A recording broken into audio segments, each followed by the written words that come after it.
C ગોઠડા પ્રાથમિક શાળામાં truck શોનું આયોજન રાખેલું છે. હવે અમે તે આયોજન શરૂ કરીએ.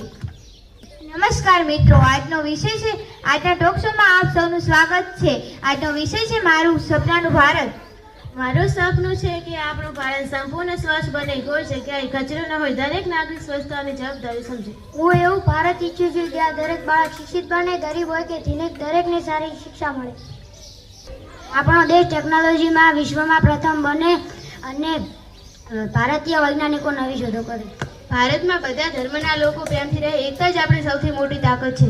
હું એવો નાગરિક બનીશ જે દેશના વિકાસમાં યોગદાન આપે. મારું ભારત વિશ્વનું શ્રેષ્ઠ ભારત બને. આવો આપણે સૌ મળીને ભારતને વિકસિત, સ્વચ્છ અને શિક્ષિત દેશ બનાવવાનો સંકલ્પ કરીએ. હવે પછીનો વિષય છે પર્યાવરણ બચાવો. વૃક્ષો આપણને ઓક્સિજન આપે છે. દરેક વ્યક્તિને ઓછામાં ઓછું એક વૃક્ષ વાવવું જોઈએ. પ્લાસ્ટિકનો ઉપયોગ ઓછો કરવો જોઈએ. કાપડની થેલીનો ઉપયોગ કરવો જોઈએ. પાણી જીવન છે, પાણીનો બગાડ ન કરવો જોઈએ. આપણું પર્યાવરણ સ્વચ્છ રાખવું જોઈએ. પ્રકૃતિ બચાવવી એ દરેક નાગરિકોની ફરજ છે. આજથી શરૂઆત કરીએ. ધરતી બચશે તો આપણું ભવિષ્ય બચશે. હવે પછીનો વિષય છે ટ્રાફિક સુરક્ષા. હેલ્મેટ જીવન બચાવે છે. બાઇક ચલાવતી વખતે હંમેશા હેલ્મેટ પહેરવું જોઈએ. કારમાં સીટ બેલ્ટ અવશ્ય બાંધવું જોઈએ. ઝેબ્રા ક્રોસિંગ પરથી જ પાર કરવો જોઈએ.